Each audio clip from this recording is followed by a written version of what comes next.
kadalasan po pag lumulusob po kami sa mga teritoryo ng bawat DPWH, kadalasan po may mga negotiator na po kaagad na nakaharang.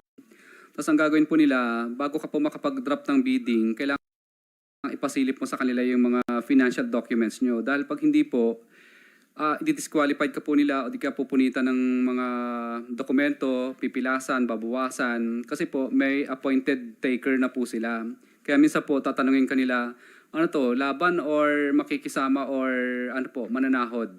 So pag sinabing mananahod or makikisama, hindi ka po nila pipilasan at kasama ka pa doon sa share na hatian ng percentage po. So yung sahod, mabibigyan nyo, magpapatalo yun, pero meron na siyang kita. Opo, pero kailangan po, ipakita niyo po muna sa umpisa yung kanyang financial documents po. Pero pag susugod ka naman po, yung laban po ang gagawin mo, tatakutin mo sila. So ang mangyayari po, ang i-disqualified ka po nila kaagad. At pag nanalo ka naman po, ang mangyayari naman po ay tatawagan ka po ng negotiator o di kaya minsan po tatawagan ka na po ng district engineer po, pakikiusapan ka po. Para umatras po or pag hindi po, talagang mahihirapan ka talaga sa implementation, di ka rin po mananalo. Okay lang po, Your Honor, kung basahin ko lang po itong step by step. Okay, Yeah? sige. Para lang malaman din ng...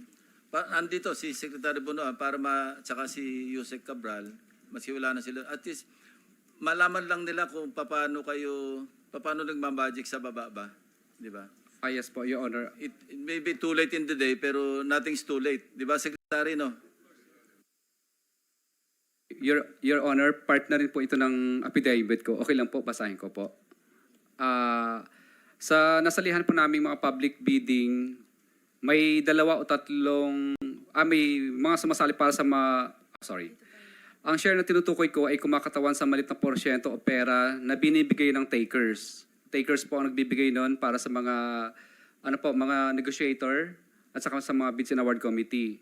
Ito ay kumakatawan sa bayad para sa pagsali at pagpapatalo ng ibang qualified na contractor sa mga bidding. Umaatras po yung mga bidders kasi po hindi naman talaga sila mananalo kahit anong gawin nila. Ginagawa ito upang magmukhang lehitimo ang nagiging proseso ng pagkuha ng project. Kung mapapansin ng mga mambabatas, makikita na halos dikit-dikit lamang ang presyo ng mga bid amount ng mga sumasali sa rig bidding at peking bidding na ito. Bago pa man magsimula ang dropping ng bids at opening na madalas ay naka-livestream sa YouTube ay alam na ng mga contractors kung sino ang nakatagdang manalo.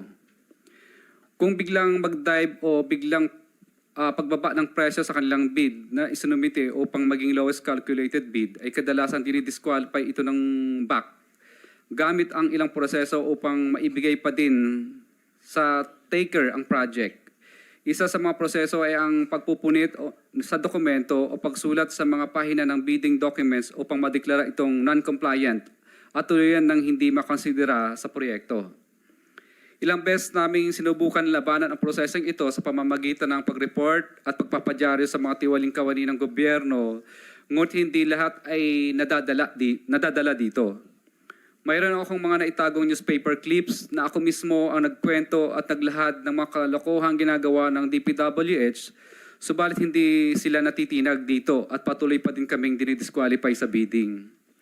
Naisip ko noon na kung magpapatuloy ang ganitong sistema ay hindi ako kailanman magkakaroon ng kahit anong proyekto dahil sa lantarang pandaraya na ginagawa ng mga kawani ng gobyerno. Ang taker ng proyekto naman ay ang mga may-ari ng project. Sila ay mayroon ng mga nakausap sa loob na bids and award committee o ang mga back upang makasigurado na sa kanila mapupunta ang project. Maaring nabili na nila ang proyekto mula sa congressman at iniintay na lang na lumabas ang resulta ng bidding na isinasagawa. Sa madaling salita, nakaset na o nakaayos na sila ang mananalo at makakakuha ng mga proyekto. Teka, Ang taker ang siyang may-ari ng yung sinasabi, nabagay mo yung congressman, may personal knowledge ka rito na tungkol sa mga participation ng mga congressmen o mambabatas sa bidding pa lang? Kadalasan po, Your Honor, sinasabi po ng negotiator na kung sino yung nakakasakop na distrito. Okay. Sige, please proceed. Sa madaling salita, nakaset na at nakaayos na sila ang mananalo at makakakuha ng mga proyekto. Ang taker ang siyang may-ari ng project dahil nabili na nila ito sa mga may interest o may hawak sa mga lugar na kung saan gagawin ang mga proyekto. Sila din ang nagbibigay ng share sa mga contractor na nais sumali sa bidding. Sa ilang beses naming nakasali at nanalo ng bidding, ay ilang beses din kaming tinutulungan ng BAC upang ayusin ang aming mga papeles. Lalo na kung dapat ay ma-disqualify kami dahil sa pagkakamali sa aming mga dokumentong isinusumite. Nag-iiba-iba lamang kung sino ang taker, negotiator, royalty, backup, player, at iba pang terms na ginagamit sa bidding. Ang nananalo sa bidding-biddingan na ito ay ang mga may kapit sa mga matataas na opisyal. Ang negotiator naman ang nag-aayos sa mga gustong sumali sa araw mismo ng bidding. Sila ay kadalasang tao ng taker o di kaya ay membro ng BAC upang makasigurong kontrolado nila ang magiging flow ng bidding pati na din ang magiging resulta nito.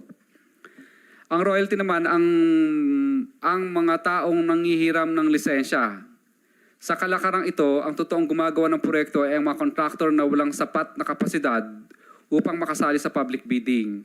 Nakadepende sa pag-uusap kung magkano ang royalty fee, pero kadalasan ay nasa 3 to 5%. Ito ng project na napupunta sa may-ari ng lisensya na hinihiram nila. Ang player naman ay sumasali lamang sa mga bidding. Sila ay qualified sa proyekto upang magbigay daan sa taker na nagpauna na or bumili ng project sa mga congressman. Kapalit nito ay tinatawag na share na agad-agarang nakukuha ng player upang magpatalo sa project at magmukhang lehitimo ang bidding o para magmukha siyang competitive bidding na naayon sa batas. Ang share ay kadalasang 1:1 or 1,000 per 1 million, depende sa naaprobahang budget ng kontrata. Ang obligasyon ay ang pera na binibigay ng mga contractor sa bawat kawani ng gobyerno at tao na involved sa proyekto. Ganito ang karamihan sa nagiging proseso na tinatawag nilang bidding sa DPWH, kung saan usually ay negotiated na or may nag-aayos na at may nakatalaga na ng dapat makakuha ng proyekto. Sa umpisa pa lamang ay rig na ang bidding dahil hindi pa nagsisimula ang pinaka-bidding ay may nakabili na ng proyekto o may mga nakatakda ng manalo. Kadalasan, upang makakuha ng proyekto ang mga contractor ay nagbibigay ng mga advances sa mga politiko upang ma-reserve ang isang proyekto at siguradong sa kanila mapupunta dahil hawak ng mga politiko kadalasan ang mga tao sa Bids and Award Committee. Ito ang mga sinasabi nilang SOP.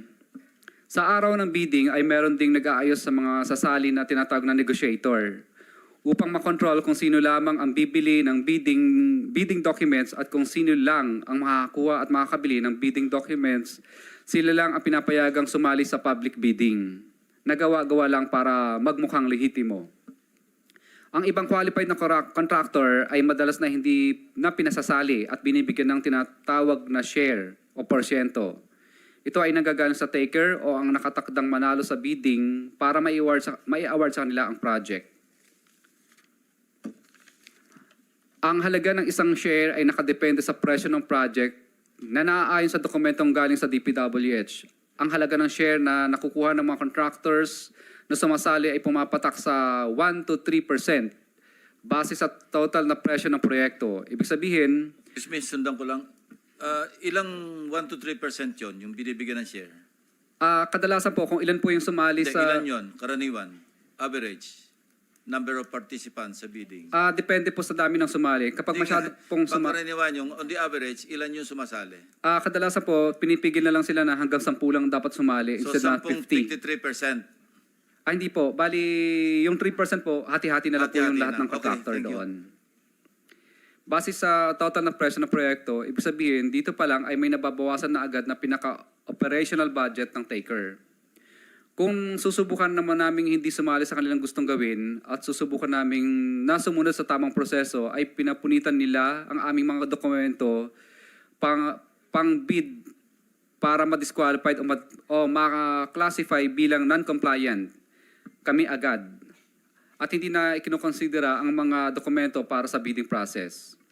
Sa ganitong sitwasyon ay wala din kaming matatanggap na ganitong dahil hindi kami nakisama sa gustong mangyari ng mga taker o tinatawag din naming sunog o lugi kasi may bayad para makabili ng bidding docs. Ibig sabihin, talo na po yung pinambili po naming bid docs pag hindi kami nakisama. 50,000 po yun kadalasan. Ang patakaran lang ito ay kadalasan ay ginagamit nilang pananakot sa mga contractor dahil pag na-disqualify kami o maging non-compliant, may posibilidad na kami ay tamaan o mabigyan ng sanction ayon sa 3-strike policy upang ma-blacklist kami. So, ibig po sabihin, sinasadya nilang ma-disqualify kami ng 3 ulit para wag na kaming sumali ulit kasi mabablacklist na po kami. Wait, meron kang document. Are you willing to sign that document na parang affidavit din at isabit mo sa komite?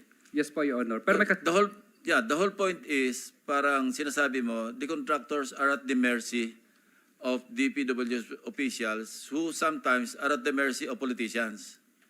Yes po, Your Honor. Long and short.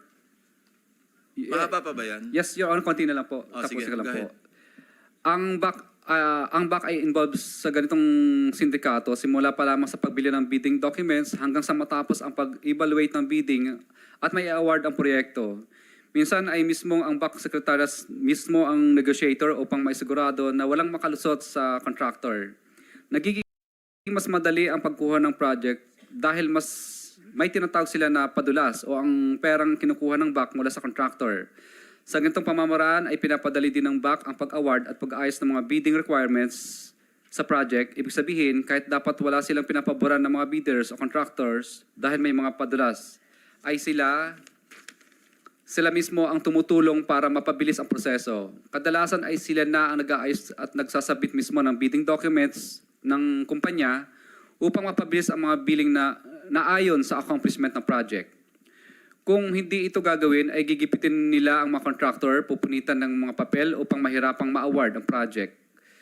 Sa ngayon, patuloy pa din namin na inaayos ang mga listahan ng mga katransaksyon namin mula noong sumali kami sa bidding noong 2012. Base sa aking mga naging obserbasyon, nakadepende sa nakaupong presidente ang porsyento. Noong panahon po ni, okay lang po, Your Honor. Noong panahon po ni former President Pinoy ay umaabot po ng 10%. At sa panahon po naman po ni President Duterte po ay umaabot naman po ng 12 to 15%. Subalit ngayong panahon po ng mahal na presidente ay umaabot na sa 25 to 30% ang total ng porsyento ng proyekto ang hinihingi ng mga congressman gamit ang kanilang mga tao o tinatawag na bagman. At ito ang pinakamataas na hinihingi sa lahat ng mga contractor sa Pilipinas, sa aming mga contractor po. Kung hindi kami susunod sa ganitong gawain, ay bibigyan nila ng problema ang project namin gaya ng mutual termination at right-of-way problems. Minsan ay ginagamit nilang panakot ang blacklisting kung saan hindi na kami makakasali sa mga bidding sa loob ng 1 taon. Kaya madalas ay sumusunod na lang kami sa gusto nila. Ilan sa mga nakausap namin sa bawat distrito ay example lang po ito.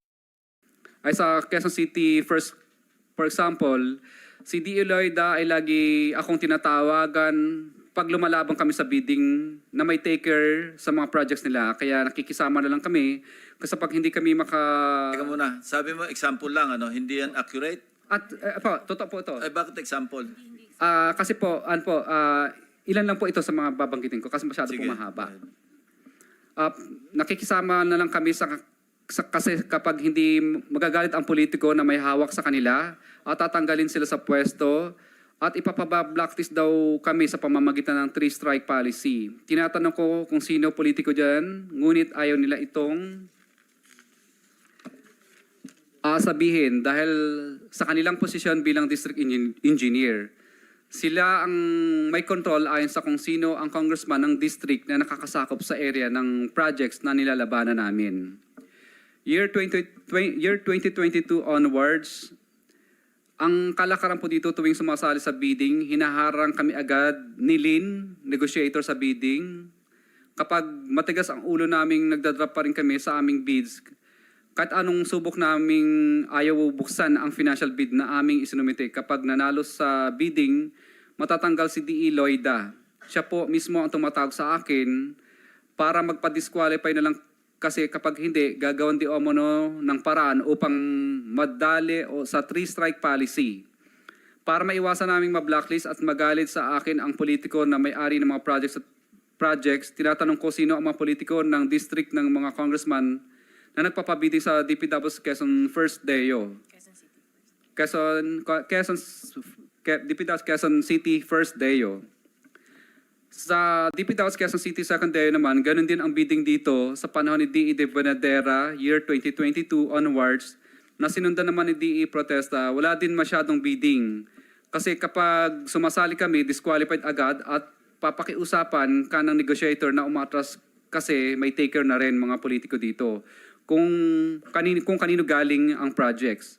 Gaya ng Quezon City First Deo, three-strike policy din ang panakot nila at magagalit daw di umano ang mga politiko sa DE kapag nanalo kami at tatanggalin sila sa pwesto. Ang congressman sa lugar na ito ay magagalit sa amin at papahirapan kami sa implementation ng proyekto kapag ito ay na-award sa amin. Kaya napipilitan kami minsan umatras dahil sa matinding pressure at pakiusap ng DE at negotiator. Minsan kapag hindi pa rin maayos mga taon na ng congressman ang tumatawag at kumakausap sa amin kapag ayaw pa rin naming umatras. Yun po. Anyway, pattern na establish mo yung pattern. Secretary Bonoan, Joseph Cabral, nabanggit niya since 2012. Andyan na rin kayong dalawa since 2012. Hindi niyo na monitor yung structural systemic, structural. Yung Bulacan First District Engineering Office, tingin ko microcosm lang ito of what's happening in the entire country. Your Honor, this is very revealing that I am hearing now. By the way, Your Honor, I retired in the Department of Public Works and Highways in 2010. And then, 2010. okay. So